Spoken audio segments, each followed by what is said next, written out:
أعوذ بالله من الشيطان الرجيم. بسم الله الرحمن الرحيم. سيقول السفهاء من الناس ما ولاهم عن قبلتهم التي كانوا عليها قل لله المشرق والمغرب يهدي من يشاء إلى صراط مستقيم. وكذلك جعلناكم أمة وسطا لتكونوا شهداء على الناس ويكون الرسول عليكم شهيدا. وما جعلنا القبلة التي كنت عليها إلا لنعلم من يتبع الرسول ممن ينقلب على عقبيه وإن كانت لكبيرة إلا على الذين هدى الله وما كان الله ليضيع إيمانكم إن الله بالناس لرءوف رحيم. قد نرى تقلب وجهك في السماء فلنولينك قبلة ترضاها فول وجهك شطر المسجد الحرام وحيث ما كنتم فولوا وجوهكم شطره وإن الذين أوتوا الكتاب ليعلمون أنه الحق من ربهم وما الله بغافل عما يعملون. ولئن أتيت الذين أوتوا الكتاب بكل آية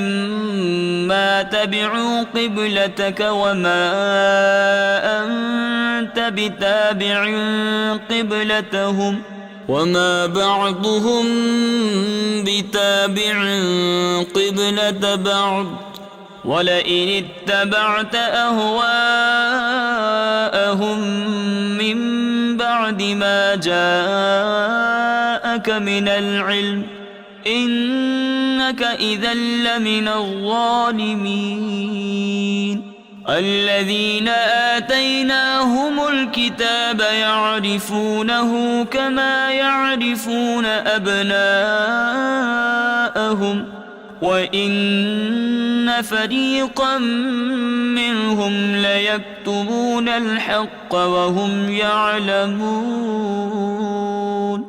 الحق من ربك فلا تكونن من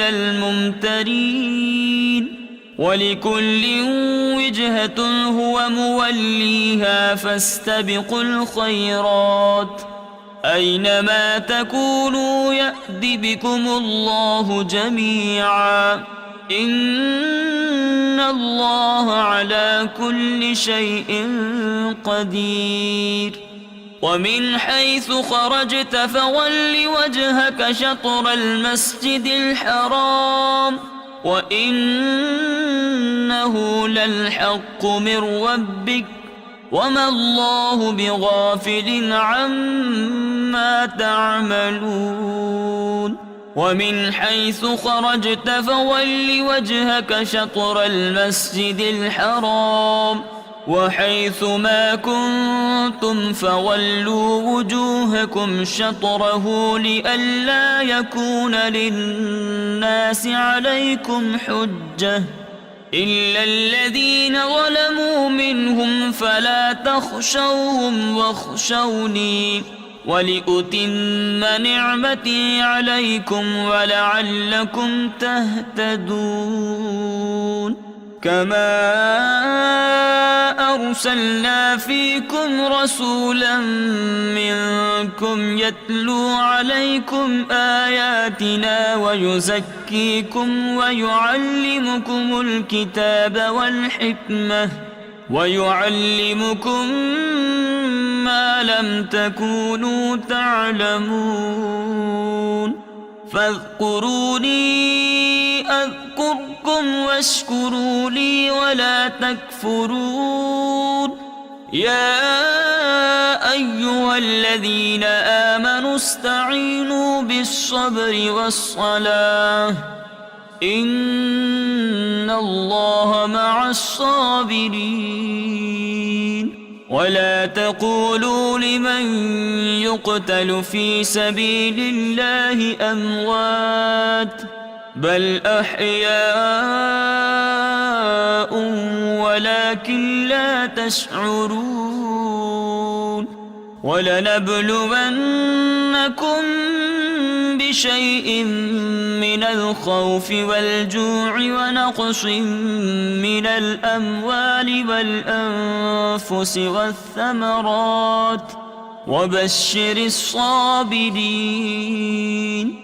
الذين إذا أصابتهم مصيبة قالوا إنا لله وإنا إليه راجعون أولئك عليهم صلوات من ربهم ورحمة وأولئك هم المهتدون إن الصفا والمروة من شعائر الله فمن حج البيت أو اعتمر فلا جناح عليه أن يطوف بهما ومن تطوع خيرا فإن الله شاكر عليم إن الذين يكتمون ما أنزلنا من البينات والهدى من بعد ما بيناه للناس في الكتاب أولئك يلعنهم الله ويلعنهم اللاعنون إلا الذين تابوا وأصلحوا وبينوا فأولئك أتوب عليهم وأنا التواب الرحيم إن الذين كفروا وماتوا وهم كفار أولئك عليهم لعنة الله والملائكة والناس أجمعين خالدين فيها لا يخفف عنهم العذاب ولا هم ينظرون وإلهكم إله واحد لا إله إلا هو الرحمن الرحيم إن في خلق السماوات والأرض واختلاف الليل والنهار والفلك التي تجري في البحر بما ينفع الناس وما أنزل الله من السماء من ماء فأحيا به الأرض بعد موتها وبث فيها من كل دابة وتصريف الرياح والسحاب المسخر بين السماء والأرض لآيات لقوم يعقلون ومن الناس من يتخذ من دون الله أندادا يحبونهم كحب الله والذين آمنوا أشد حبا لله ولو يرى الذين ظلموا إذ يرون العذاب أن القوة لله جميعا وأن الله شديد العذاب إذ تبرأ الذين اتبعوا من الذين اتبعوا ورأوا العذاب وتقطعت بهم الأسباب وقال الذين اتبعوا لو أن لنا كروة فنتبرأ منهم كما تبرؤوا منا كذلك يريهم الله أعمالهم حسرات عليهم وما هم بخارجين من النار يا أيها الناس كلوا مما في الأرض حلالا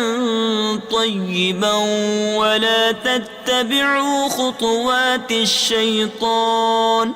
إنه لكم عدو مبين إنما يأمركم بالسوء والفحشاء وأن تقولوا على الله ما لا تعلمون وإذا قيل لهم اتبعوا ما أنزل الله قالوا بل نتبع ما ألفينا عليه آباءنا أولو كان آباؤهم لا يعقلون شيئا ولا يهتدون ومثل الذين كفروا كمثل الذي ينعق بما لا يسمع إلا دعاء ونداء صم بكم عمي فهم لا يعقلون يا أيها الذين آمنوا كلوا من طيبات ما رزقناكم واشكروا لله إن كنتم إياه تعبدون إنما حرم عليكم الميتة والدم ولحم الخنزير وما أهل به لغير الله فمن اضطر غير باغ ولا عاد فلا إثم عليه إن الله غفور رحيم إن الذين يكتمون ما أنزل الله من الكتاب ويشترون به ثمنا قليلا أولئك ما يأكلون في بطونهم إلا النار ولا يكلمهم الله يوم القيامة ولا يزكيهم ولهم عذاب أليم أولئك الذين اشتروا الضلالة بالهدى والعذاب بالمغفرة فما أصبرهم على النار ذلك بأن الله نزل الكتاب بالحق وإن الذين اختلفوا في الكتاب لفي شقاق بعيد ليس البر أن تولوا وجوهكم قبل المشرق والمغرب ولكن البر من آمن بالله واليوم الآخر والملائكة والكتاب والنبيين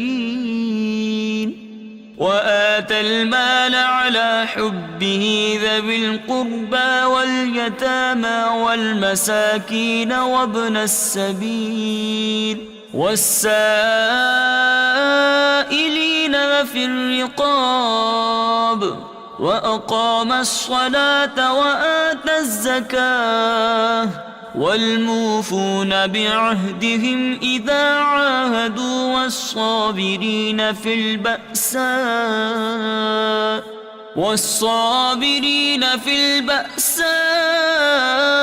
والضراء وحين البأس أولئك الذين صدقوا وأولئك هم المتقون. يا أيها الذين آمنوا كتب عليكم القصاص في القتلى الحر بالحر والعبد بالعبد والأنثى بالأنثى فمن عفي له من أخيه شيء فاتباع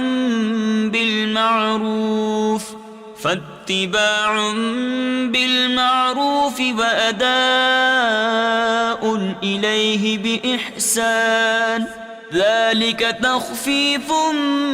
من ربكم ورحمة فمن اعتدى بعد ذلك فله عذاب أليم. ولكم في القصاص حياة يا أولي الألباب لعلكم تتقون. كتب عليكم إذا حضر أحدكم الموت إن ترك خيرا الوصية للوالدين والأقربين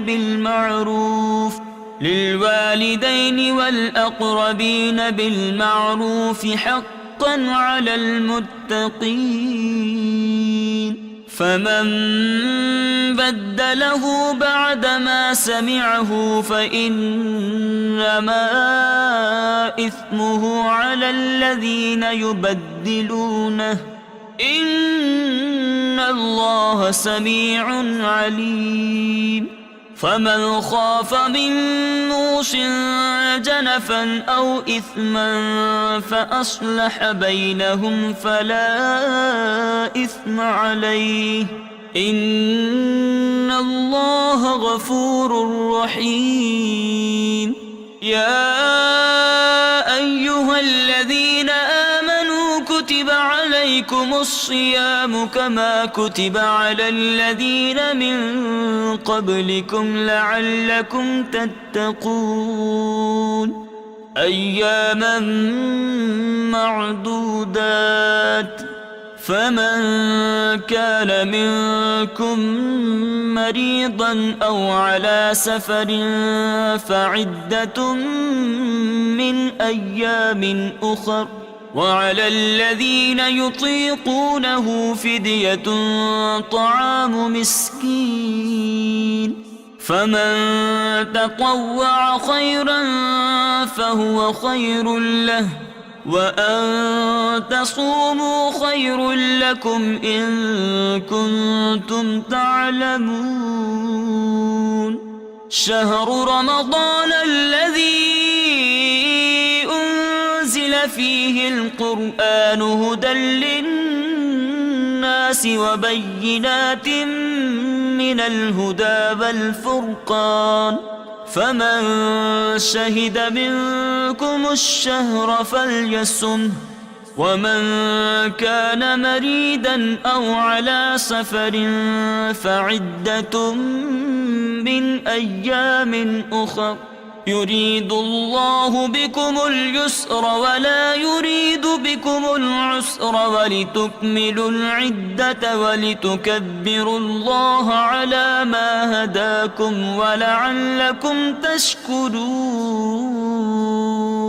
وإذا سألك عبادي عني فإني قريب أجيب دعوة الداع إذا دعان فليستجيبوا لي وليؤمنوا بي لعلهم يرشدون. أحل لكم ليلة الصيام الرفث إلى نسائكم هن لباس لكم وأنتم لباس لهن علم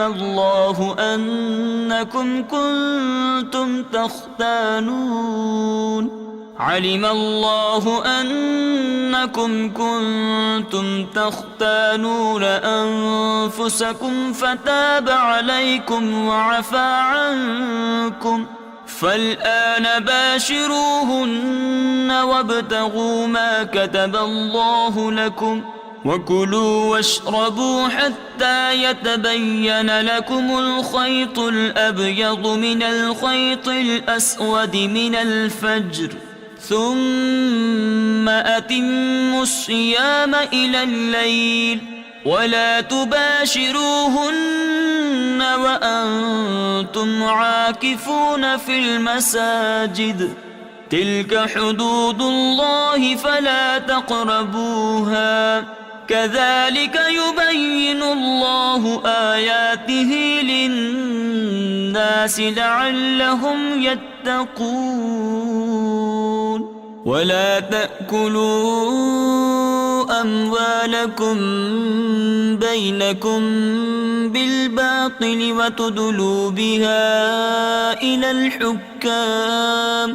وتدلوا بها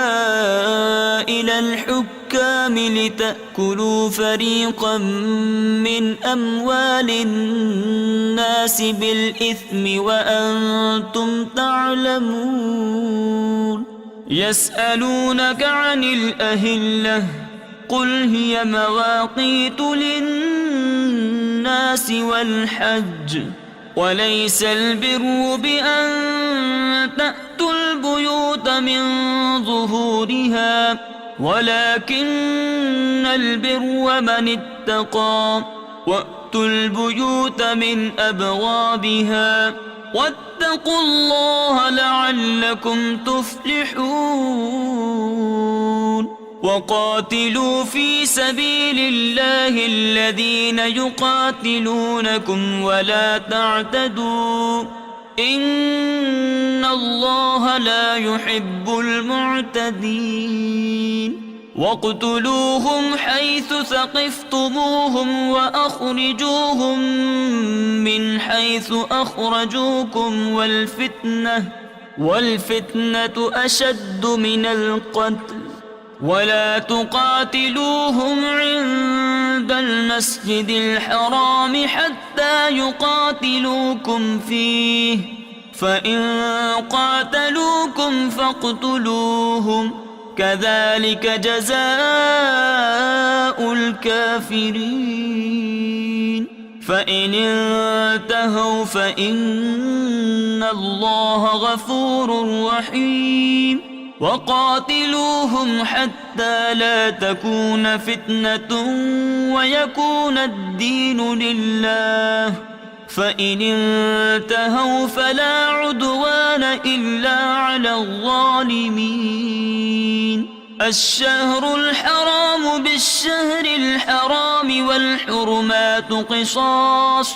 فمن اعتدى عليكم فاعتدوا عليه بمثل ما اعتدى عليكم واتقوا الله واعلموا أن الله مع المتقين وأنفقوا في سبيل الله ولا تلقوا بأيديكم إلى التهلكة وأحسنوا إن الله يحب المحسنين وأتموا الحج والعمرة لله فإن أحسرتم فما استيسر من الهدي ولا تحلقوا رؤوسكم حتى يبلغ الهدي محله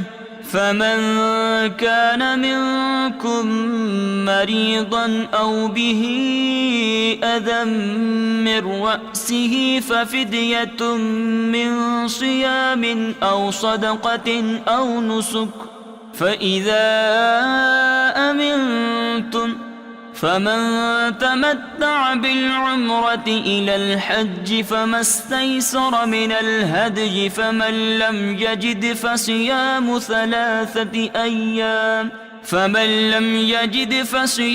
ثلاثة أيام في الحج وسبعة إذا رجعتم تلك 10 كاملة ذلك لمن لم يكن أهله حاضر المسجد الحرام واتقوا الله واعلموا أن الله شديد العقاب. الحج أشهر معلومات فمن فرض فيهن الحج فلا رفث ولا فسوق ولا جدال في الحج وما تفعلوا من خير يعلمه الله وتزودوا فإن خير الزاد التقوى واتقون يا أولي الألباب. ليس عليكم جناح أن تبتغوا فضلا من ربكم فإذا أفضتم من عرفات فاذكروا الله عند المشعر الحرام واذكروه كما هداكم وإن كنتم من قبله لمن الضالين.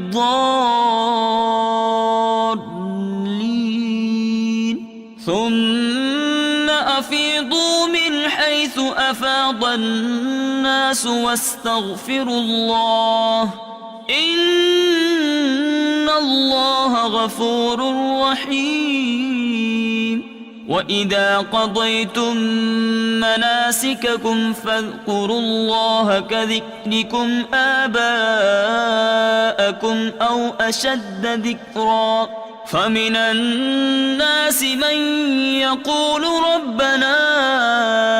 آتنا في الدنيا وما له في الآخرة من خلاق ومنهم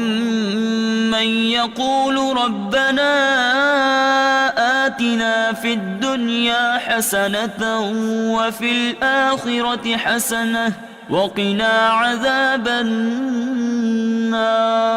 أولئك لهم نصيب مما كسبوا والله سريع الحساب. واذكروا الله في أيام معدودات فمن تعجل في يومين فلا إثم عليه ومن تأخر فلا إثم عليه لمن اتقى واتقوا الله واعلموا أنكم إليه تحشرون. ومن الناس من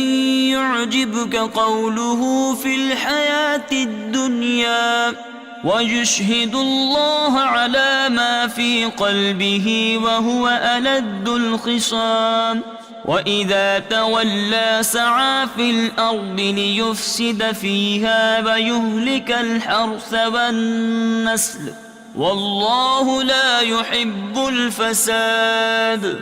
وإذا قيل له اتق الله أخذته العزة بالإثم فحسبه جهنم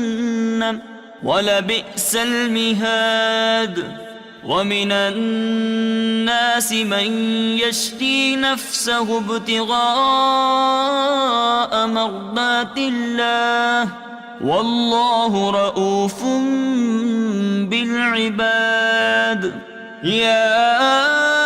أيها الذين آمنوا ادخلوا في السلم كافة ولا تتبعوا خطوات الشيطان إنه لكم عدو مبين. فإن زللتم من بعد ما جاءتكم جاءتكم البينات فاعلموا أن الله عزيز حكيم. هل ينظرون إلا أن يأتيهم الله في ظلل من الغمام والملائكة وقضي الأمر وإلى الله ترجع الأمور. سل بني إسرائيل كم آتيناهم من آية بينة ومن يبدل نعمة الله من بعد ما جاءته فإن الله شديد العقاب. زين للذين كفروا الحياة الدنيا ويسخرون من الذين آمنوا والذين اتقوا فوقهم يوم القيامة والله يرزق من يشاء بغير حساب. كان الناس أمة واحدة فبعث الله النبيين مبشرين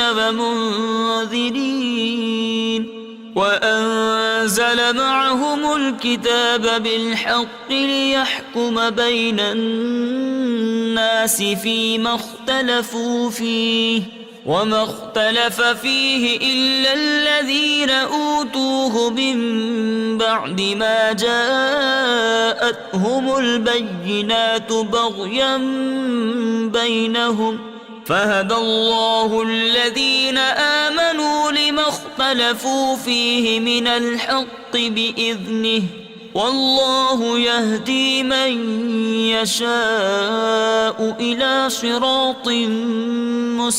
مستقيم. أم حسبتم أن تدخلوا الجنة ولما يأتكم مثل الذين خلوا من قبلكم مستهم البأساء والضراء وزلزلوا حتى يقول الرسول والذين آمنوا معه متى نصر الله ألا إن نصر الله قريب. يسألونك ماذا ينفقون قل ما أنفقتم من خير فللوالدين والأقربين واليتامى والمساكين وابن السبيل وما تفعلوا من خير فإن الله به عليم. كتب عليكم القتال وهو كره لكم وعسى أن تكرهوا شيئا وهو خير لكم وعسى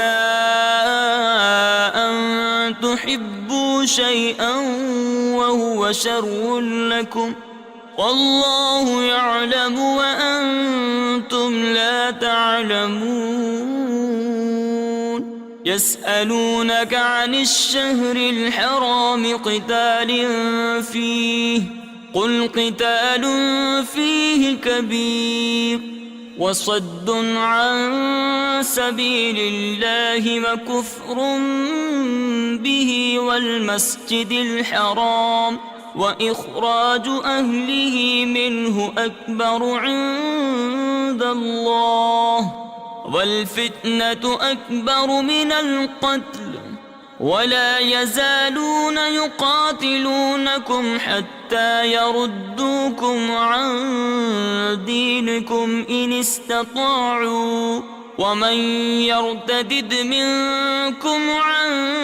دينه فيمت وهو كافر فأولئك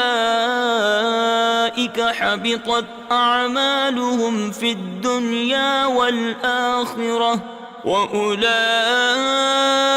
أصحاب النار هم فيها خالدون.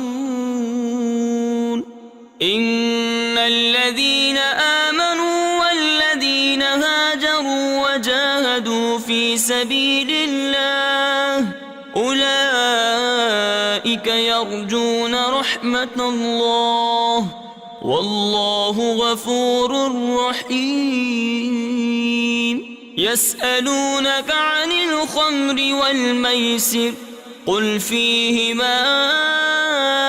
إثم كبير ومنافع للناس وإثمهما أكبر من نفعهما ويسألونك ماذا ينفقون قل العفو كذلك يبين الله لكم الآيات لعلكم تتفكرون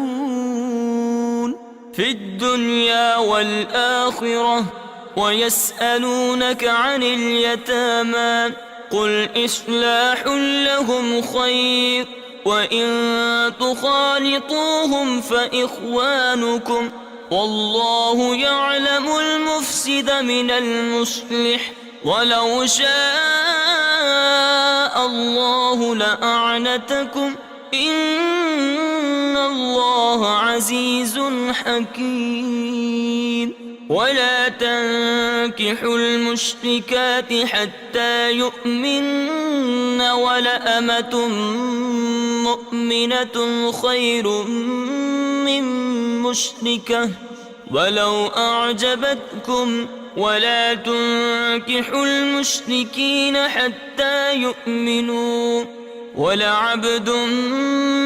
مؤمن خير من مشرك ولو أعجبكم أولئك يدعون إلى النار والله يدعو إلى الجنة والمغفرة بإذنه ويبين آياته للناس لعلهم يتذكرون. ويسألونك عن المحيض قل هو أذى فاعتزلوا النساء في المحيض ولا تقربوهن حتى يطهرن فإذا تطهرن فأتوهن من حيث أمركم الله إن الله يحب التوابين ويحب المتطهرين. نساؤكم حرث لكم فأتوا حرثكم أنى شئتم وقدموا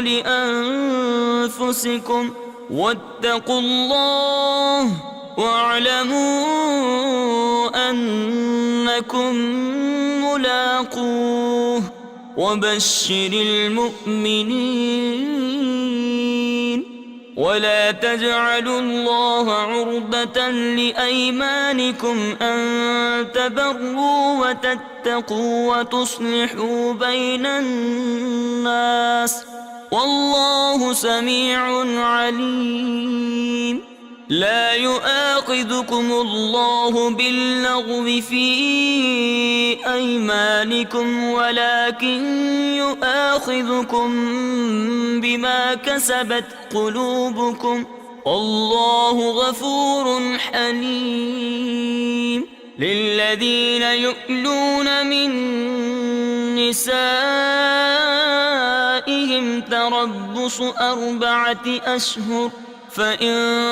فاءوا فإن الله غفور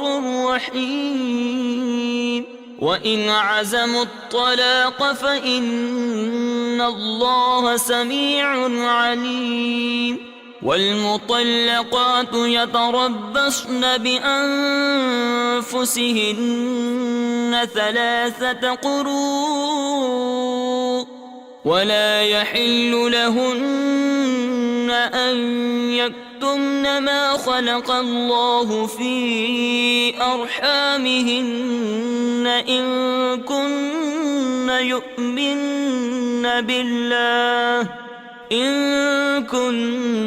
يؤمن بالله واليوم الآخر وبعولتهن أحق بردهن في ذلك إن أرادوا إصلاحا ولهن مثل الذي عليهن بالمعروف وللرجال عليهن درجة والله عزيز حكيم الطلاق مرتان فإمساك بمعروف أو تسريح بإحسان ولا يحل لكم أن تأخذوا مما آتيتموهن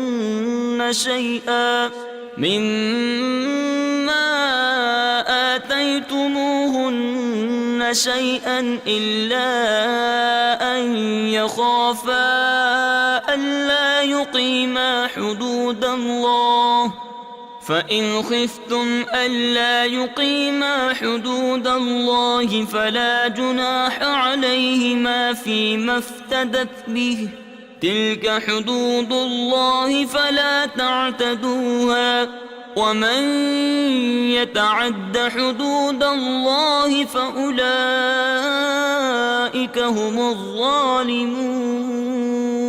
فإن طلقها فلا تحل له من بعد حتى تنكح زوجا غيره فإن طلقها فلا جناح عليهما أن يتراجعا إن ظنا أن يقيما حدود الله وتلك حدود الله يبينها لقوم يعلمون وإذا طلقتم النساء فبلغن أجلهن فأمسكوهن بمعروف أو سرحوهن بمعروف ولا تمسكوهن ضرارا لتعتدوا ومن يفعل ذلك فقد ظلم نفسه ولا تتخذوا آيات الله هزوا واذكروا نعمة الله عليكم وما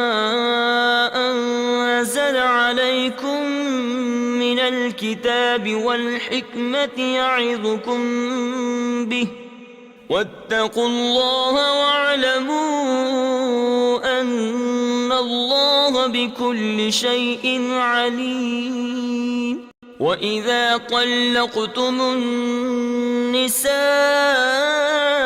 فبلغن أجلهن فلا تعضلوهن أن ينكحن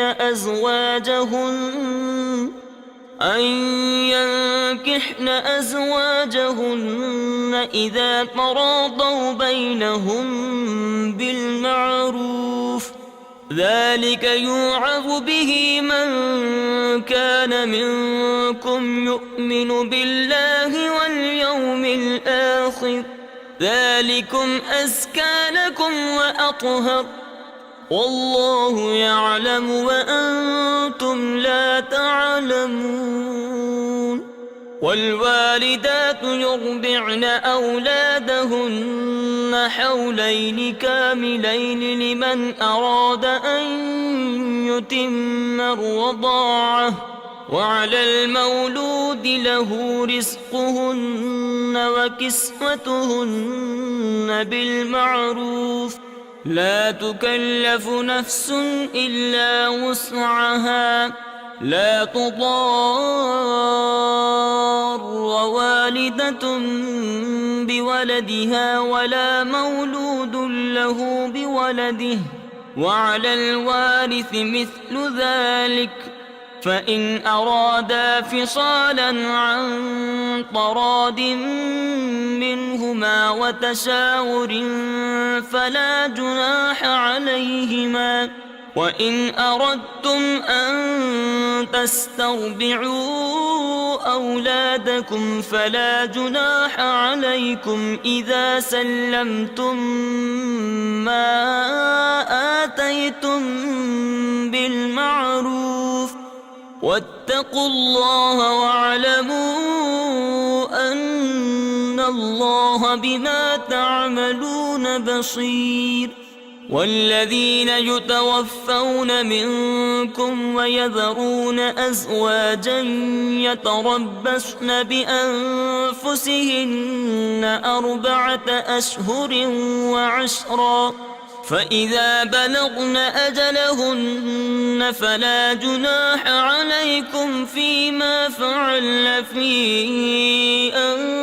أنفسهن بالمعروف والله بما تعملون خبير ولا جناح عليكم فيما عرضتم به من خطبة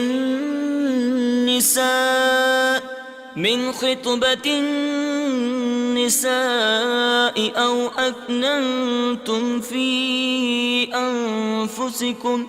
علم الله أنكم ستذكرونهن ولكن لا تواعدوهن سرا إلا أن تقولوا قولا معروفا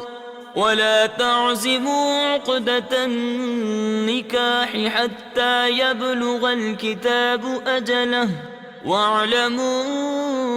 أن الله يعلم ما في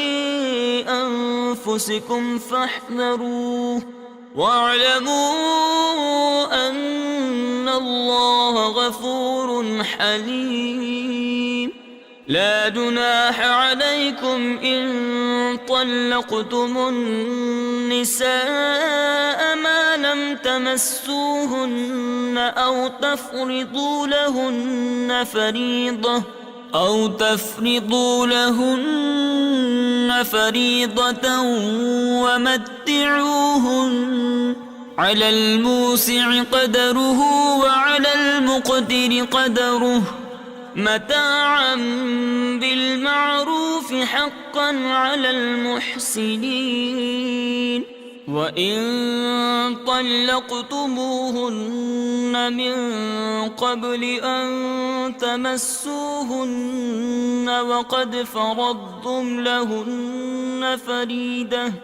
وقد فرضتم لهن فريضة فنصف ما فرضتم إلا أن يعفون أو يعفو الذي بيده عقدة النكاح وأن تعفوا أقرب للتقوى ولا تنسوا الفضل بينكم إن الله بما تعملون بصير حافظوا على الصلوات والصلاة الوسطى وقوموا لله قانتين فإن خفتم فرجالا أو ركبانا فإذا أمنتم فاذكروا الله كما علمكم ما لم تكونوا تعلمون والذين يتوفون منكم ويذرون أزواجا وصية لأزواجهم متاعا إلى الحول غير إخراج، فإن خرجن فلا جناح عليكم فيما فعلن في أنفسهن من معروف،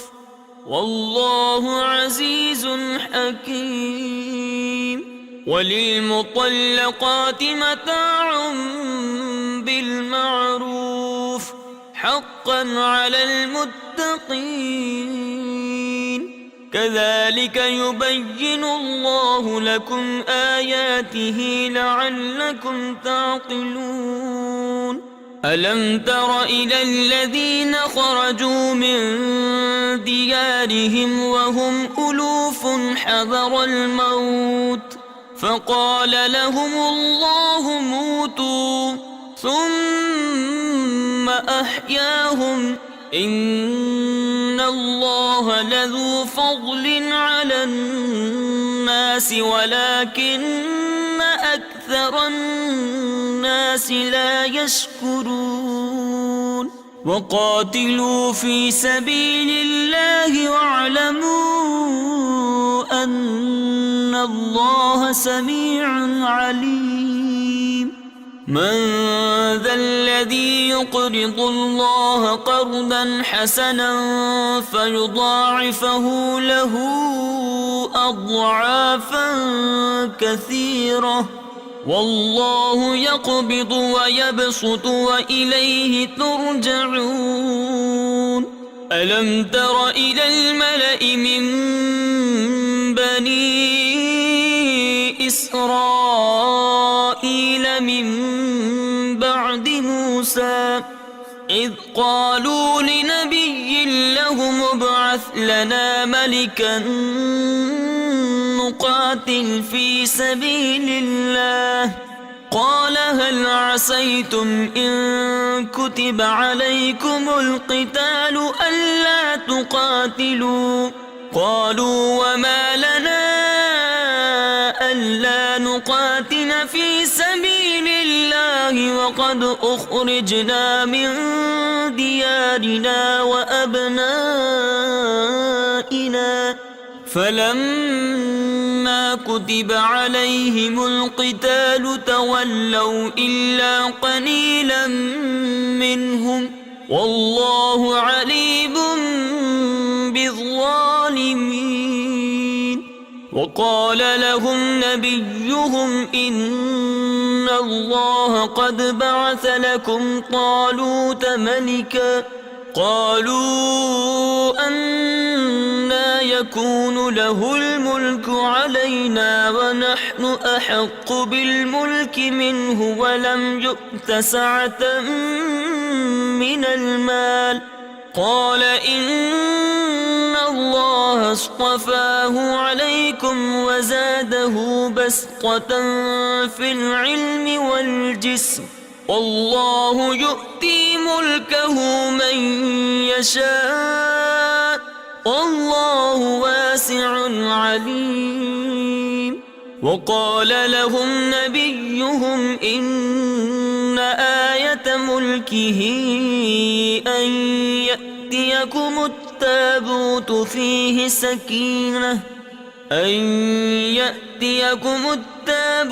فيه سكينة من ربكم وبقية مما ترك آل موسى وآل هارون تحمله الملائكة إن في ذلك لآية لكم إن كنتم مؤمنين. فلما فصل طالوت بالجنود قال إن الله مبتليكم بنهر فمن شرب منه فليس مني ومن لم يطعمه فإنه مني إلا من اغترف غرفة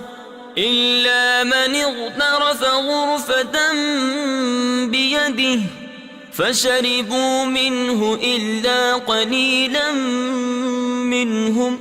فلما جاوزه هو والذين آمنوا معه قالوا لا طاقة لنا اليوم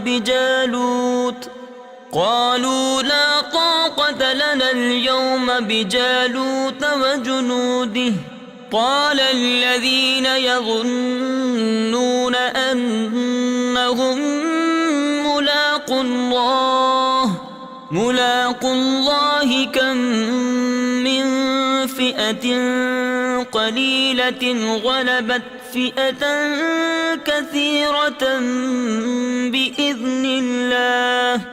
والله مع الصابرين. ولما برزوا لجالوت وجنوده قالوا ربنا أفرغ علينا صبرا وثبت